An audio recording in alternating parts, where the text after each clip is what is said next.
화평케 하는 자. 지난주에 좀 생각이 나시는지 모르지만 화평케 하는 자라는 그 말씀 속에는 십자가를 지고 죽는다는 의미가 같이 함의되어 있다는 것을 내가 상기를 시켰습니다. 그리고 그러한 자들이 하나님의 아들이라 이렇게 얘기를 합니다. 마태복음 10장에 보면 주님 이런 말씀을 하시죠. 내가 세상에 평화를 주러 온 것이 아니라 금을 주러 왔다. 누가복음에서는 내가 평화를 주러 온 것이 아니라 분쟁케 하기 위해서 왔다. 이렇게 말씀하세요. 이 이사야서에 보면은 주님이 평강의 왕으로, 또 스가랴에서 미가서에 보면 평강 그 자체로 예수님이 오셨는데, 그렇게 평강을 주러 오신 분이 직접 오셔서 하는 말이 세상에 평강을 주러 온 것이 아니고 금을 주러 왔다, 분쟁케 하기 왔다, 이렇게 말씀하신단 말입니다. 이런 말씀들을 통하여 성경이 얘기하는 평화, 화평, 평강이라는 것은 일반적 세상적인 사람들이 생각하는 그런 개념과 다르다는 것을 아셔야 돼요. 그걸 개념을 깨야 된단 말입니다. 그렇지 않으면 항상 성경은 모순적인 얘기들이 너무나 많다는 걸 여러분이 아셔야 됩니다. 따라서 화평케 하는 자라는 것은 하나님과 하나님의 백성 사이를 화목하기 위하여 십자가의 피로, 십자가에서 죽으심으로 말미암아 된 그 예수 그리스도가 첫 번째 화평케 하는 자고, 동시에 그 예수의 피만을 의지하여 자기를 부인하는 삶을 살게 된 성도를 화평케 하는 자, 이렇게 이야기를 한다는 것을 말씀을 드렸습니다. 우리가 예수를 믿고 예수의 피에 공로만 의지한다는 그 말씀의 이면에는 내 자신을 부인한다는 의미가 같이 함의가 되어 있습니다. 그러니까 어떤 말씀을 드릴 때 그 안에 담긴 그 함의된 내용을 잘 이해하셔야 돼요. 내가 예수 믿습니다, 이 말은 나의 의를 내가 전적으로 부인하고 내 자신을 부인하고 예수가 붙들겠습니다는 그런 의미가 같이 포함되어 있는 내용이란 말입니다. 그러니까 우리가 화평케 1차적으로 예수의 피값으로 우리를 하나님과 당신의 백성을 화목시킨 그 예수가 화평케 하는 자고, 동시에 그 예수의 피만을 의지하여 결국 자기의 부인의 삶을 살게 되는 성도들 자체를 화평케 하는 자라고 그렇게 성경은 우리에게 일러주고 있단 말입니다. 그런데 이 화평케 하는 자는 이사야 52장 7절 말씀에 하면 내 하나님이 통치하신다는 내용이 화평케 하는 소식이고 복음의 소식이고 구원의 소식이라고 이사야 52장 7절은 얘기하고 있거든요. 그럼 하나님이 통치하신다, 무슨 말씀입니까? 그게 화평케 하는 소식이래요. 내 하나님이 통치하신다. 다시 말하면 평화로운 상태, 평강의 상태라는 것은 하나님의 통치에 온전히 순종하는 상태를 화평, 평화, 평강이라고 하는 거예요. 결국 내가 죽지 않으면 거기에 온전한 화평과 평강이 있을 수가 없고 임할 수가 없다는 것을 지금 가르쳐 주는 거예요. 다시 화평케 하는 소식이 뭐냐? 하나님이 통치하신다라는 소식이라는 것입니다. 그것을 복음이라 그러고 그걸 구원의 소식이라고 얘기해요. 그 하나님이 통치하신다는 그 말의 의미는 하나님의 말씀에 절대적 순종하는 상태, 내가 부인되는 상태, 그것을 화평의 상태라고 그렇게 성경을 일러주고 있단 말입니다. 그러면서 하시는 말씀이 우리를 형제라고 칭해 주시고 하나님의 아들이라고 칭해 주시면서 너희들이 평화를 추구한다면 십자가를 지고 나를 따라야 돼. 네가 그런 평화를 원한다면. 그러니까 우리가 생각하는 평화의 개념과 다르단 말이에요. 왜? 십자가라는 건 결국 죽음, 나의 죽음을 의미하잖아요. 그런데 그 결코 우리 일반적 생각으로는 좋아할 수 없는 문제란 말입니다. 근데 성경은 그것을 평화, 화평, 평강이라고 이야기를 하고 있다는 거예요.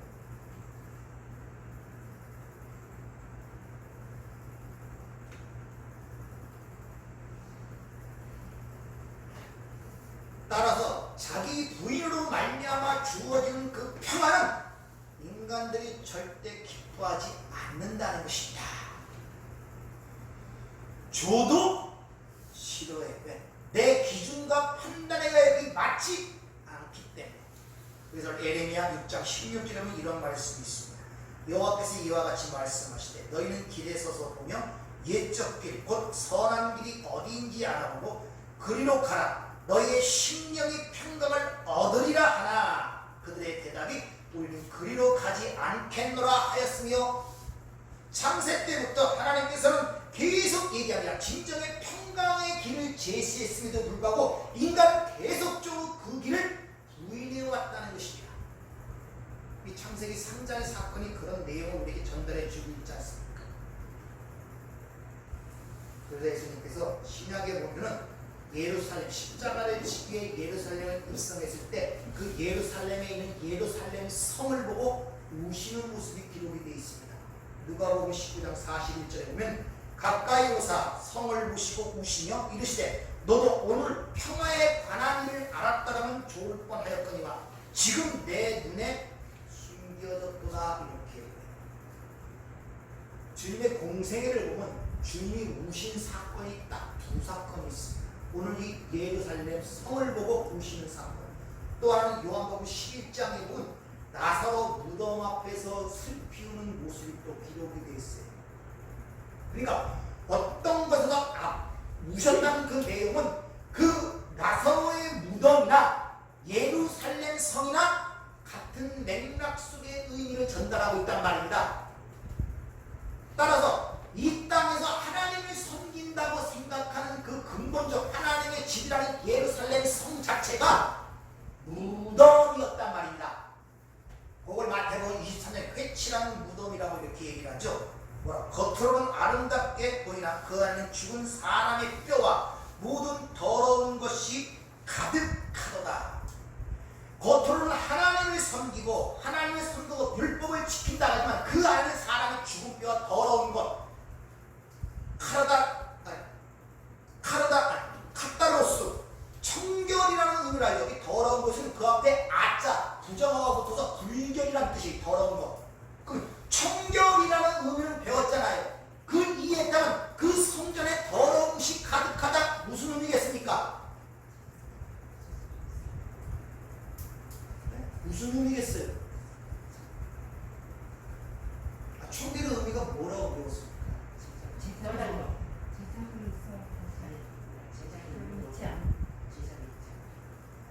불결이 뭡니까? 두 마음을 가지고 성전이라 칭하는 곳에 두 마음을 갖고 있는 상태가 더러운 상태고 이 회칠한 무덤이고 그것이 예루살렘 성이었단 말입니다. 그게 결국 내 자신의 하나님의 성전으로 살아가야 할 우리의 모습을 지금 간파하고 폭로시키는 거예요.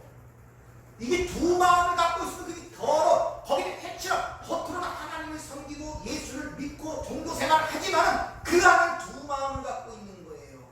내가 주인이란 말이에요. 그 얘기 그걸 무덤이에요. 죄 삭은 사망이라고 그러죠. 이 땅에서 사망을 확증짓는 것이 무덤이라 그 앞에서 우시는 거예요. 그리고 하나님을 섬긴다는 예루살렘 성을 보고 우시는 거예요. 혹시 예수님이 여러분 보고 지금 우시고 계시지 않습니까? 우리가 성전이라면서요. 혹시 주님이 나를 보고 지금 우시는 상황이 아닌가? 이런 것들 한번 살펴보란 말입니다. 빛이란 무덤이 아닌가? 이런 것들을. 예루살렘이라는 것은 이 예루와 샬롬인데 이 샬롬 평안입니까? 하나님의 평강이 두어진 곳이 예루살렘이에요. 근데 그것을 인간의 탐욕과 하나님의 기도, 하나님과 교제하는 그 집을 장사하는 장소로 만들어버린 거예요. 인간의 탐욕으로 가득 차 있단 말이에요. 이 더러운 불결한 마음으로 차 있는 거예요. 그걸 회칠한 무덤이라고 하고 그런데 엄청난 하나님의 집착하시는 모습이 마태복음 23장 전체의 내용이란 말이야. 화 있을진저 가장 하나님을 잘 섬기고 믿고 제사를 지하는 대생과 바리새인들을 향하여 그렇게 질책하시는 모습이 마태복음 23장에 나와 있단 말입니다. 그건 그들의 얘기가 아니라 오늘 예수를 믿고 하나님은 우리의 문제를 지금 직시를 하셔야 된단 말입니다. 네. 내 마음이 어디로 가고 있는가? 주님께란 마음이 아닙니다. 그래서 요한복음 2장에 보면은 주님이 이 성전을 헐어버리라고 했죠. 그래서 흔히 성전 절반하는 사건이 예수님 공생의 초두에 한 번 나타나고 말기에 한 번 나타나요. 예를 들어서 일성 때 같은 사건이 두 개가 벌어진단 말입니다. 두 증인, 완전히 세상의 성전이라는 것은 완전히 멸해져야 된다는 것을 우리에게 확인시키기 위해서 그런 내용들이 사복음서에 기록이 되는 것입니다. 이렇게 타락한 인간들은 하나님이 주인공이 아닌 내가 주인공으로 되는 평화를 원해요. 내가 평화를 원해요. 하나님이 평화를 하나님이 주신 평강을 원하냐? 내가 원하는 평강, 내가 주인공이 되는 평강을 원한단 말입니다.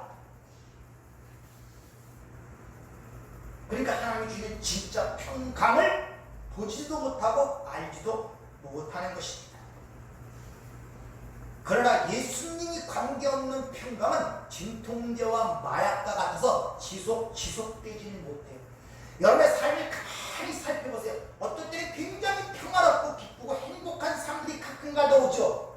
근데 그것들이 주어진 것이 예수로 인해 주어지는 겁니까? 아니요. 세상 것들로. 근데 그게 얼마나 지속되는가요? 1년은 가든가요? 지속되지는 못해요. 실제로 한번 생각해보세요. 사람들이 평강을 좋아할 것 같습니까? 평화로운 상태가 오래 지속되면 오히려 인간들은 실증을 내기 시작합니다. 타락한 인간의 특성은 항상 마음의 갈등과 그 다툼과 자기가 주인공이 되려는 욕심이 강하게 있기 때문에 실증을 내 평화로운 상태를 못 견뎌해요. 그래서 오늘날 이 스포츠, 오락, 향락들이 번성하는 이유가 거기서 뭔가 특별한 것이 있어야 돼요. 지금 여러분들이 삶 속에 아무 문제가 없이 같은 반복되는 생활, 일상적인 삶인데 거기서 하나님이 주시는 평강이라는 의미를 깨닫지 못한다면 여러분 지금 마음이 딴 걸 원하고 있다는 것입니다. 그걸 평강으로 보지 못해요. 근데 거기서 어떤 한 부분이 딱 깨졌을 때 그때가 좋았었구나 비로소 알게. 여러분이 아무런 상태였고 지금 걸어가는 것을 하나님이 주시는 은혜로 느끼십니까? 아니면 지루하게 느끼십니까? 답답하게 느낍니까? 왜 내 삶은 이래? 이렇게 느끼십니까?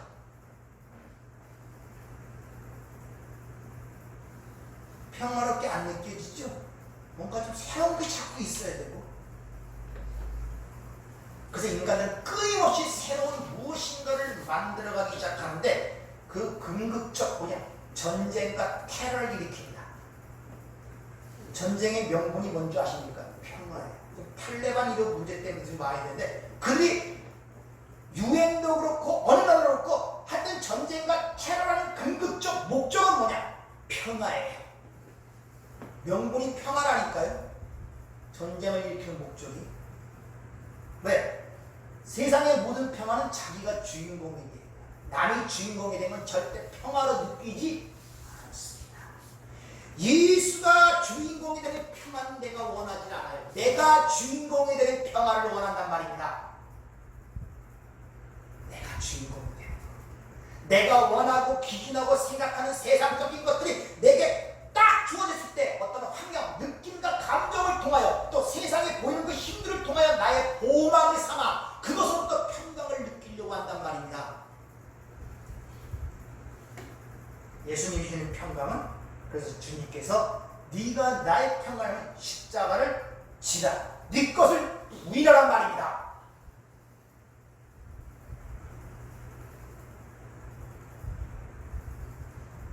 따라서 화평케 하는 삶이라는 것은 십자가를 지는 것이고 그것은 곧 자기 부인을 뜻하는 것뿐만 아니라 곧 옛사람의 죽음을 의미한다는 것을 아셔야 돼요. 그래서 항상 주님의 부활 앞에 붙는 그 앞에 뭐냐, 죽은 자 가운데 부활이라지 부활이란 단어는 단독적으로 쓰인 데가 거의 없습니다. 죽은 자 가운데서 부활이, 죽지 않고 무슨 부활이 있겠습니까? 네? 아니 죽지 않으면 무슨 부활이 있겠어요? 내가 부활의 능력과 그런 걸 왜 맛보지 못하냐? 부활의 그 권능과 능력이 우리나라에 역사한다고 에베소교회 사도 바울이 얘기하는데 나는 왜 내 삶 속에, 내 신앙 속에 그걸 감지하지 못하느냐? 내가 죽지 않아. 죽어본 적이 있어야 부활을 경험하죠. 죽어본 적이 있어야 부활을 경험하죠. 그러니까 엉뚱한 세상이 원하는 그런 평화를 자꾸 원하는 거예요. 구약에 보면 5가지 제사가 있는데 그 중에 화목제라는 제사가 있습니다.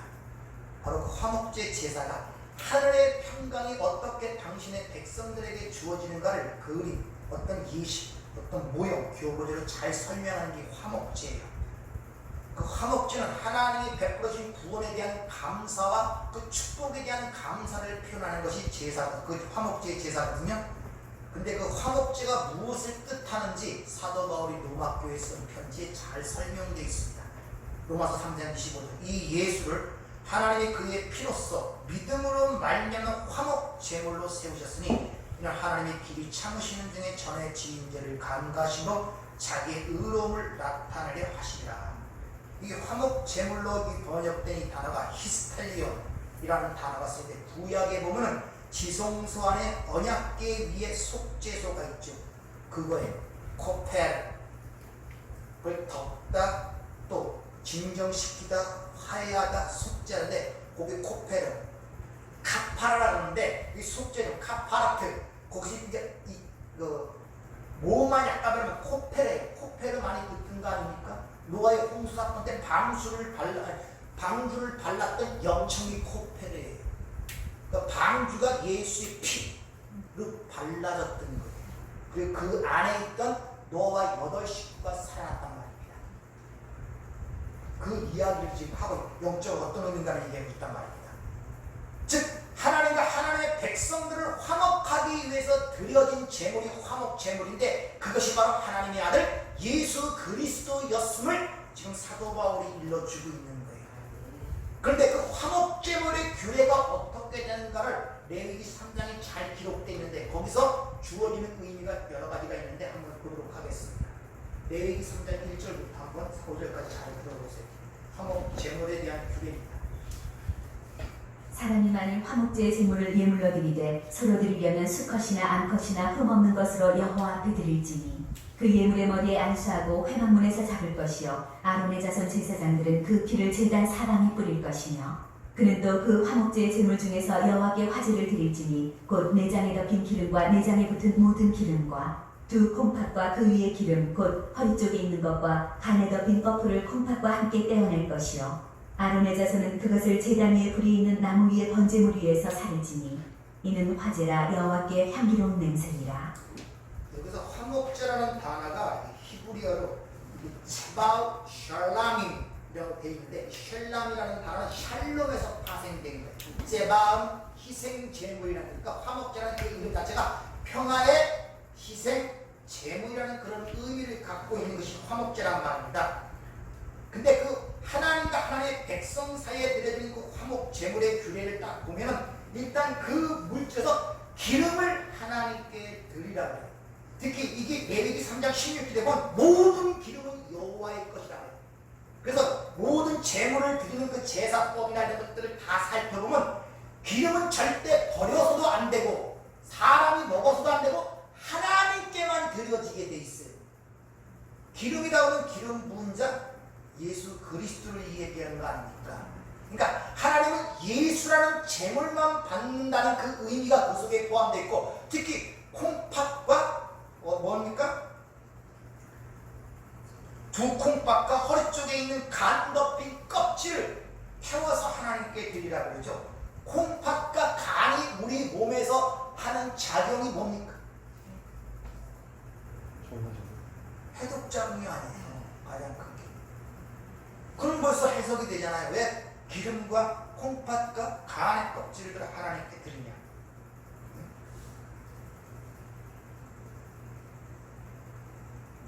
하나님께 기름 부은 자 메시아 그리스도가 하나님께 드려짐으로 말미암아 치명적 독, 죄라는 독의 치명적으로 결합되어 죽은 우리를 해독시키는 것을 인간의 그런 어떤 내장의 기능을 드리는 사건을 통해 지금 설명하고 있단 말입니다.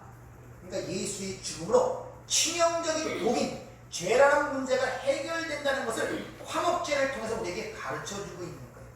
근데 이 화목제의 특징 중에 하나가 또 뭐냐면은 다른 제사물은 제사장 위에 먹지를 못합니다. 그 제물. 근데 화목 제물만 그 제사장과 그 제물을 드린 사람과 이웃과 나눠 먹을 수가 있어요. 잔치 음식이란 말입니다. 근데 고린도 10장 17절에 보면 떡이 하나요 많은 우리가 한 몸이니 우리가 한 떡에 참여하니라 이렇게 얘기하죠. 즉 하나님의 백성들은 예수라는 떡 그 제물에 참여하여 한 떡에 참여하고 그것이 하나님의 백성을 얘기하는 다른 양식을 먹으면 안 돼요. 이게 무교병의 의미야.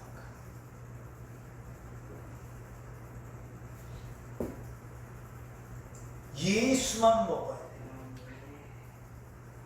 예수. 그래서 주님께서도 요한복음 6장에 분명히 얘기해요. 내 살과 내 피를 마시지 않고는 영생이 없다고. 내가 아버지로 인하여 사는 것 같이 너희도 내 살과 피로 인하여 산다고 분명히 말씀하시죠.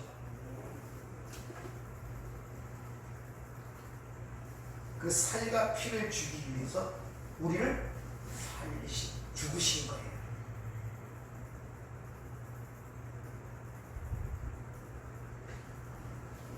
그 의에 주이고 목마른 자만이 그걸 참을 수가 있어요. 내가 먼저 굶주림을 알아야 될 거 아닙니까? 내가 먼저 죽어가는 현상을 깨달아야 될 거 아닙니까? 내가 먼저 그 고통을 절감해야 의사를 찾든지 약을 찾든지 할 거 아닙니까? 내가 죽은 줄 모르는데, 죽어가는 줄 모르는데, 그 고통이 없는데 어떻게 약을 찾고 의사를 찾겠냔 말이에요.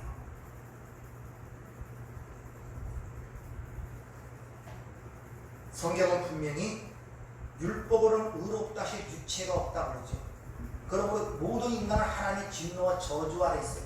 필연적으로 그러한 삶은 평강이 없어요. 불안과 두려움에 연속될 수밖에 없다는 것입니다. 근데 하나님께서 그 율법이 참소하던 자, 율법은 항상 그걸 지키도록 요구를 합니다. 지키지 못할 때 정죄를 한단 말입니다. 그러면 율법은 하나님의 그거 계명 아닙니까? 이건 없앨 수가 없어요. 율법은 1.1에도 폐하질 수 없다 그러잖아요. 그러면 율법이 기소하려고 참소하려는 그 대상이 없어져도 율법은 더 이상 기능을 할 수가 없습니다. 예, 그 법에서 어떤 사람이 그 사람은 범죄를 서명하고 그 사람을 재판에 넘기려고 기소를 하려고 그러는데 그 대상이 죽어버렸어요. 그런 사건이 있었죠. 한 대통령이 죽었잖아요. 그래서 기소하려다가 그게 끊어버렸어요. 대상이 없으니까 율법이 더 이상 그 기능을 행할 수가 없는 상태. 그래서 주님이 내가 율법을 온전케 하기 왔다는 그 말씀은 바로 그 내용이란 말입니다. 율법이 더 이상 그 기능을 행하여 참소할 수 없도록 한 것이 예수님이 율법에 온전케 하셨다는 그 말씀의 의미란 말입니다. 세세하게 뭐 다 지켰다는 그런 의미보다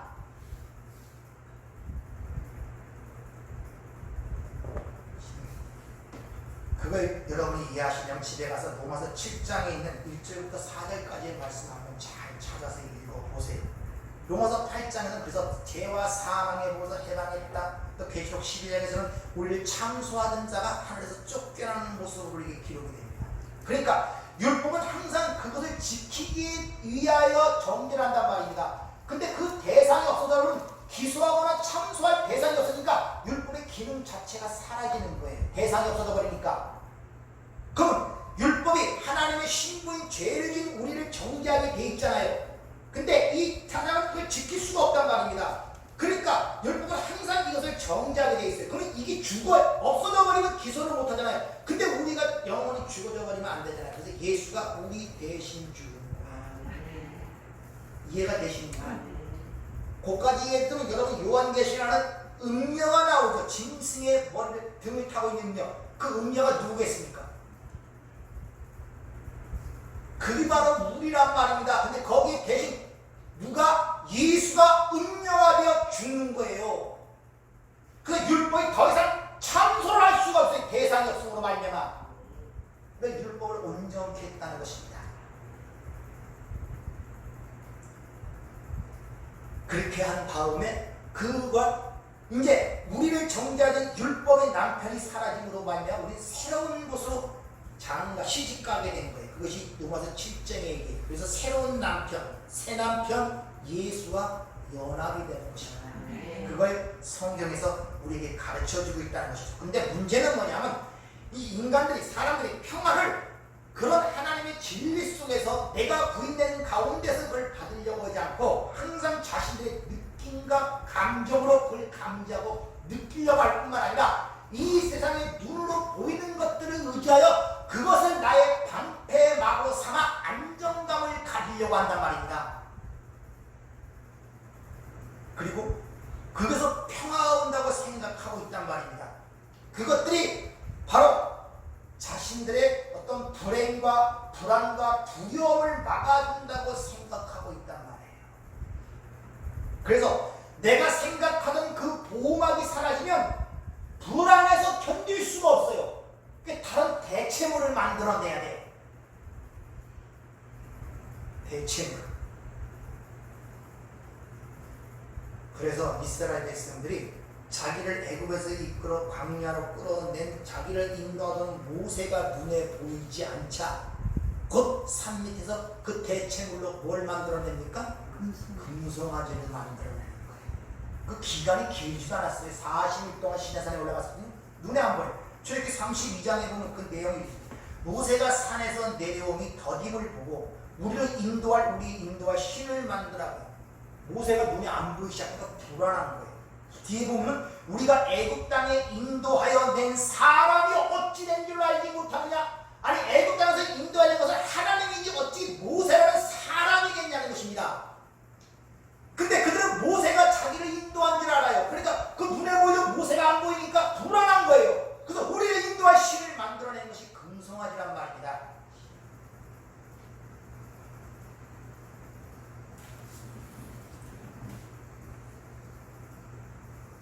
여러분은 불안, 두려움을 벗어나기 위해 어떤 대체물을 갖고 지금 노력하고 계십니까? 여러분의 삶이 지금 불안하고 두렵고 근심과 염려 그런 게 빠지면 그걸 막을 대체물을 여러분 지금 생각하고 있을 거 아닙니까? 돈이 없는 사람은 돈을 벌어서 거기서부터 어떤 평안과 행복을 얻어서 부단히 노력할 것이고 세상의 지위와 권력이 오면 그걸 통하여 자기를 부단히 어떤 평화를 만드는 보호막으로 지금 열심히 대체물을 만들고 있단 말입니다. 그게 진흙탕에 빠지고 그건 도움이 될 수가 없단 말이에요.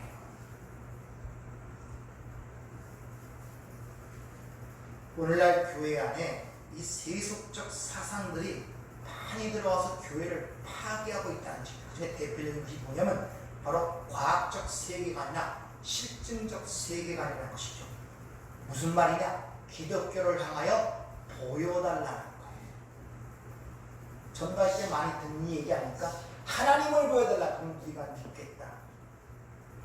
그럼 어떤 실증적 방법이나 합리적 보이는 것들을 요구하는 것은 단지 세상뿐만 아니라 그런 것들이 교회 안에 들어와 있다는 것입니다. 교회 안에서도 눈으로 보이는 것으로 나를 설득하라는 그런 개념, 종교관을 갖고 믿는 사람들이 상당히 많단 말입니다. 감각으로 느끼며 만지며 체험하기를 원하는 거예요. 보여달라는 거예요. 무슨 말입니까? 그 밑에는 인본주의가 깔려 있는데 쉽게 말하면 나를 행복해 주지 못하는 종교는 믿을 수 없다는 것입니다. 나의 요구를 만족시키지 못하는 신은 인정할 수가 없다는 것입니다.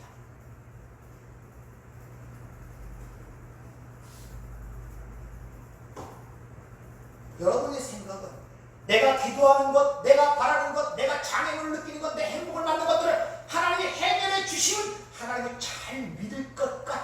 생각을 갖고 있죠. 그 인본주의가 밑바탕에 깔린, 즉 나를 행복해지고 평안하게 해주지 못하는 그런 종교는 인정할 수 없다는 그런 태도로 신앙생활을 하고 있는 반증이란 말입니다. 여러분들,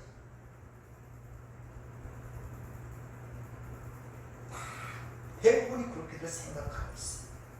모든 것들이 자신이 느끼는 감정과 느낌으로 모든 게 평가가 돼. 내가 기쁘면 기쁜 것이고 슬픔은 아닌 것입니다. 내가 행복하면 하나님이 좋은 것이고 내가 불행하면 하나님이 좋은 것은 아닙니다. 모든 기준이 자기가 느끼는 감정과 느낌에 따라 평가가 좌우돼요. 그 안에는 예수의 십자가라는 것은 쓸 곳이 없어요. 오직 인간의 기분과 감정에 의해 모든 게 평가와 기준이 세워진단 말입니다. 그래서 내가 은혜 받아야 되고 내가 뭐 해야 되고 내가 뭐 해야 되지, 그건 진정한 교회고 기독교지 내가 아니면 그것이 아니라는 거예요. 이런 논리와 이런 패턴들이 교회에 만연해 있습니다. 성경은 고린도 1장 20절 하나님께서 분명히 전도에 미련한 것으로 믿는 자들을 구원하시기를 기뻐하셨도다. 전도, 캐리그마, 선언, 선포. 근데 얼마나 미련한지 몰라요. 그런데 하나님 그 미련한 것을 믿는 자들을 구원하시는 방법을 기뻐하셨단 말이에요. 따라서 하나님께서 자기를 사랑하는 자를 예비하신 모든 것은 눈으로도 보지 못하고 귀로도 듣지 못하고 사람의 마음으로도 생각지 못하였던 것 같아요. 오직 하나님이 성령으로 이것을 너에게 보이셨다, 그렇게 이야기를 하고 있단 말입니다. 그래서 하나님을 믿는다는 유대인들은 꺼리는 것이 이방인들에게 미련하게 보이는 것이 기독교의 논리란 말입니다. 그렇게 금송아지를 만든 그 하나님의 백성들을 주님께서 다 죽여버리겠다고 대너를 하시죠. 성경에서 잘 생각하죠. 성경에서 나올 때 어떤 규를 주고 율법을 주고 그걸 지키게 할 때 하나님이 벌하시고 했던 얘기들이 엄청나게 많습니다. 즉 이스라엘 백성들이 금송아지를 말로로 말 율법이 깨지고 그들을 죽여버리겠다, 다 멸하시겠다고 얘기합니다. 근데 그런 얘기를 들을 때 딱딱한 것을 먹어 선악을 분별하는 그런 자기의 신앙의 성숙을 갖고 있는 자들은 그걸 단지 어떤 죄에 대한 하나님의 형벌로 보는 관점이 아니라 어떤 관점으로 보느냐? 무슨 말입니까? 하나님께서 우리를 살리겠다는 하나님의 관점으로 보게 됩니다. 너희를 죽이겠다 이 말은 내가 죄를 죽겠다는 그런 단순한 관점이 아니라 다시 내가 너희를 새롭게 만들겠다는 하나님의 그 강한 의지와 열심, 그 사랑, 오래 참음, 이런 것들이 느껴져야 성경을 제대로 보는 거예요. 성경 말씀을 법으로 보면 다 죽습니다. 은혜로 봐야지. 이 성경은 당신의 백성들에게 준 말씀인데 죽이려고 줬겠습니까? 상식적으로? 이거 하나님의 백성들에게 준 말씀 아니에요. 근데 거기서 율법을 써 안 하면 죽겠다는 그런 말들이 잔뜩 주면 그 너희를 안 지키면 죽겠다, 죽이겠다는 그런 엄포와 공포라는 그런 걸로 줬겠냐 말이에요. 살리기 위해 줬기 때문에 우리는 성경을 생명의 말씀이라고 보잖아요. 네. 이스라엘 백성들을 다시 가르치겠다는 거예요. 처음부터 다시 가르치고 다시 구원이 뭔가를 너희로 알게 하겠다는 것입니다. 주님께서도 보면 요한복음 6장에 보면 내가 너에게 이른 말은 영이요 생명이라고 하죠. 그 영이 푸뉴마, 성령이라고 말입니다. 여러분이 성경을 볼 때 잘 보셔야 돼요. 그리고 그들이 어떻게 애굽에서 살아나오는가를 이해하지 못하니까 다시 그 사건을 통하여 너희가 어떻게 구원받았는가를 그 상황 속에 밝힙니다. 그래서 모세가 하나님 앞에 중보자로 세우십니다. 그래서 모세가 자기 목숨을 대가로 모세가 중보하면서 그 백성들이 살아가는 모습이 거기에 또 기록이 되어 있는, 다시 말하면 6월절 어린 양으로 애굽에 나온 그 모습이 다시 이스라엘 백성이 다 죽어의 그 상황 속에서 모세가 중보자로 자기 목숨을 대가로 백성을 살리는 모습으로 다시 설명해 주시는 거예요. 다시 가르치는 거예요. 그래서 하나님의 성품 중에 오래 참으심이라고 있는 거예요, 여러분. 그래서 여러분의 평생 동안 예수를 알았던 그 후에 믿었던 그 후에 계속하여 반복하여 구원이 뭔가를 가르치고 있는데 우리는 거기에 관심이 없어서 못 알아보는 거예요. 같은 일을 반복하는 거예요. 복잡하게 가르치는 게 아니라 같은 일을 반복해요. 성경이 같은 얘기를 해요. 같은 얘기. 창세기 1장의 얘기, 창세기 3장의 얘기, 11장의 얘기, 계속 한 사람, 한 족장, 한 민족을 만들어가면서 계속 역사 속에 보이고 마지막으로 하나님의 아들이 육신이 있고 인간에게 오셔서 그 일을 보여주셨단 말입니다. 그것도 안 되게 그 영으로 우리가 연합이 되어 우리 안에 그걸 지금 만들어 가시는데 우리는 거기에 참여하지를 못하는 거예요. 아직도 보이는 것들이 우리의 힘이 되고 능력이 되고 거기서 평화를 느끼려고 거기 행복을 느끼려고 한단 말입니다. 그걸 놔야 되는데 그래서 우리는 끊임없이 이 진리를 알지만 거기서 고민하며 갈등하며 범인하며 너희들이 얼마나 불가능한 존재인가를 육신을 벗을 때까지 계속 가르치며 교훈시키는 거예요. 못나요? 우리 힘으로. 그걸 십자가의 삶이라고 자기 부인의 삶이라고 끊임없이 그 상황 속을 걸어가게 되는 것입니다. 거기서 나를 놓지 않고 인도하시는 그 하나님의 모습을 보는 자가 하나님의 은혜에 찬양하라. 그 은혜를 보고 그 사랑을 보고 너희들이 벌거먹은 네 어미들이 니들을 버릴지라도 나는 결코 너희를 버리지 않는다고 얘기를 하잖아요. 그것들이 삶 속에서 하나 자꾸 보여져야 돼요. 보여져야 돼요.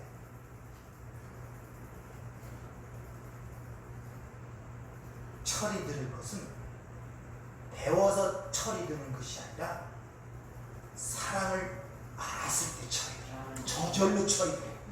부모의 사랑을 알았을 때 저절로. 박사가 5개도 안 돼요. 배운 것뿐 절대 안 돼요. 사랑을 받은 것을 깨달아질 때 내가 얼마나 큰 사람, 자동적으로 철이 들어요. 하나님의 사랑을 받은 자만이 철이 듭니다. 신구약 66권 다 읽어도 소용없어요. 암송하고 있어도 안 된다니까요. 이스라엘 백성들이 히브리어로 바리새인과 서기관은 다 머리에 암송할 정도였습니다. 평생을 연구하고 가르친다 했으니까 하나님 사랑을 몰랐어요. 철이 안 들었어요.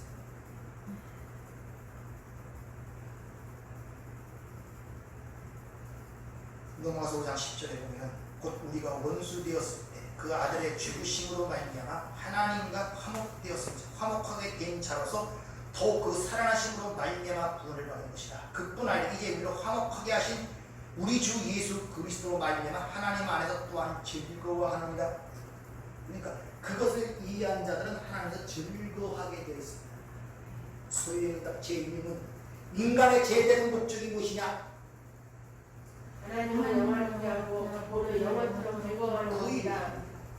하나님의 영광을 하나님의 뜻과 계획을 이해하여 내가 그 깨달아줘서 그 안에서 그걸 기뻐하며 즐거워하는 것, 그것이 인간의 첫 번째 되는 목적입니다. 이것이 첫 번째 되는 목적이란 말입니다. 하나님이 창조하신 목적이란 말입니다. 여러분 이 땅에 잘 먹고 잘 살고 내 기쁨에 따라 사는 것이 첫 번째 목적이 아니라 우선순위가 잘 돼야 돼요. 첫 단추가 잘 먹게 되면 계속 힘들어져요. 이렇게 하나님과의 관계 속에서 평강의 상태가 되버리면 수직적 관계가 나머지도 역시 평강의 상태가 될 수밖에 없어요. 왜? 하나님의 평강은 인간을 모든 사람을 동등하게 만들어요. 지위, 신분, 아무런 상관없이 우연이나 차별이 없다는 것입니다. 일적인 평강이 일어나는 것입니다. 그 내용이 에베소 2장에 잘 기록된 거 한번 찾아보세요. 같이 한번 읽어보도록 하겠습니다. 에베소 2장 13절에서 22절까지 신학성경 에베소 2장.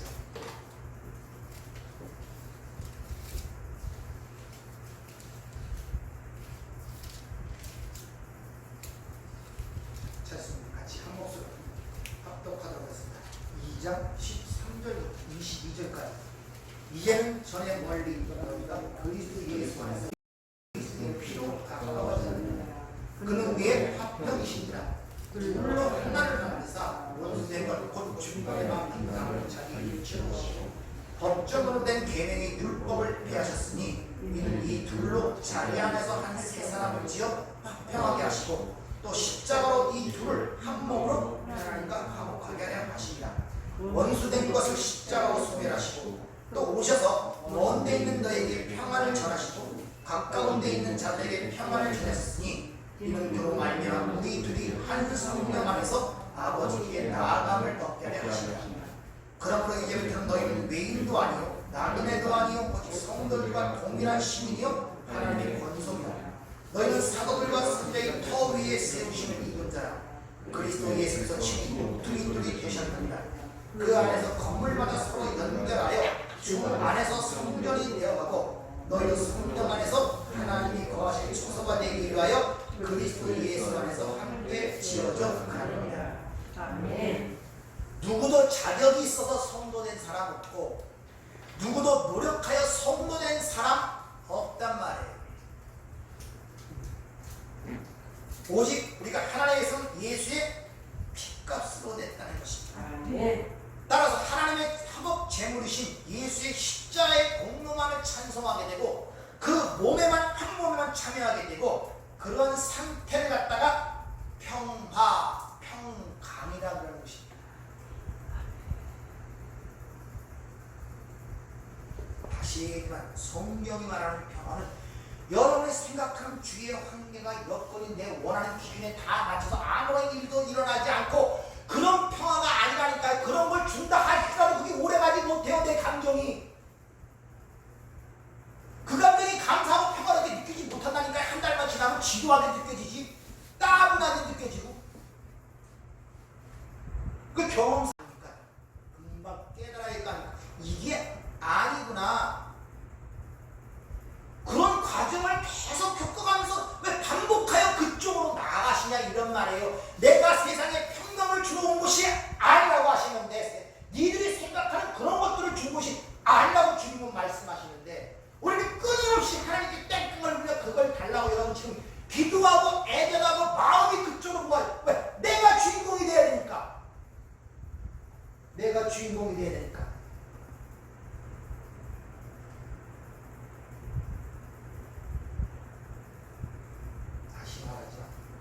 화평의 소식은 하나님이 통치하신다는 것입니다. 아시겠습니까? 따라서 하나님의 말씀에 순종되고 자기가 부인되지 아니하는 것은 그 화평을 맛볼 수가 없습니다. 그게 화평의 소식이라고 성경은 분명히 우리에게 일러주고 있지 않습니까?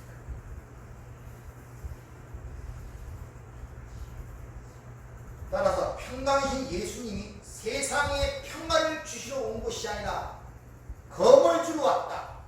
또 분재하게 하게 했다는 것은 무슨 말입니까? 어떻게 받아들이라고요? 그게 무슨 말입니까? 그것이 들을 때 이것이 어떤 의미로 지금 말씀하시는 겁니까?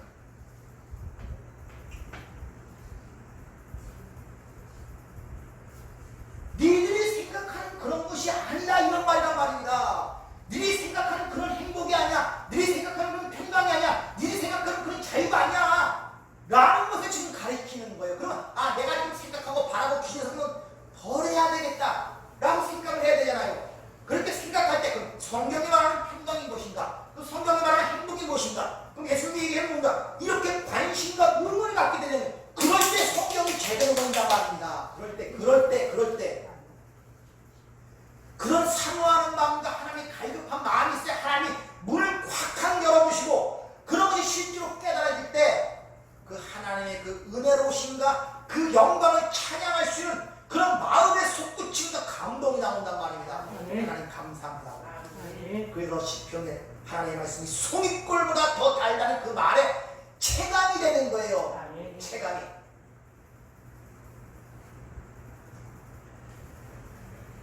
시편 이사야 52장에 보면 그런 하늘의 평화, 하나님이 통치하신다의 소식을 전하는 자들의 발이 뭐하다? 아름답도다. 그렇죠.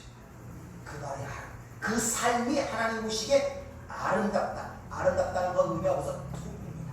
하나님 보시기에 좋더라. 그 창세기 1장에 반복하여 나옵니다. 하나님 보시기에 좋았다. 하나님 보시기에 좋았다. 마지막 하나님 보시기에 심히 좋았더라. 이게 인자란 말입니다. 사람을 지으시고 보시기에 심히 좋았더라. 근데 주님이 이 땅에서 그 인자라는 단어를 자기 가장 많이 사용하세요. 인자가 오는 것은 인자 아담 이게 사람이야. 이게 창세기 1장 26절 27절 28절에 기록한 그 하나님이 원하는 사람이야 라는 것을 가르치기 위하여 주님이 자신의 여러 가지 이름에 있음에도 불구하고 자신을 인자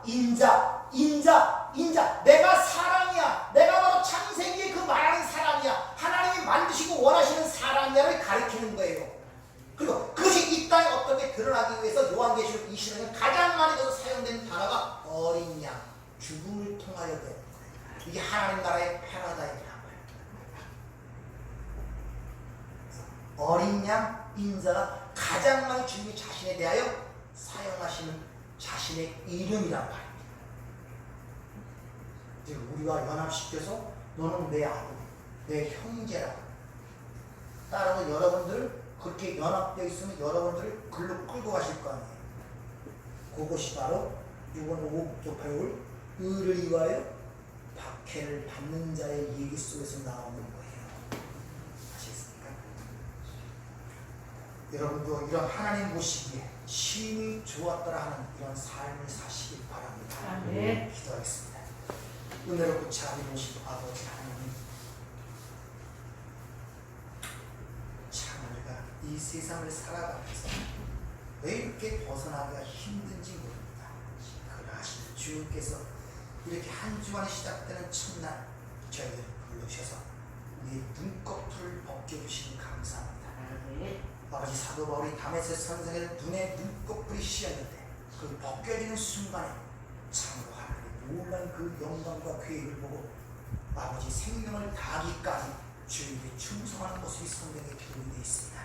주님 보내심을 입었건만 거기서 우리의 눈이 열리지 않으면 여전히 답답할 수밖에 없고 여전히 힘들 수밖에 없고 여전히 구원받은 자에도 불구하고 세상으로 살아갈 수밖에 없습니다.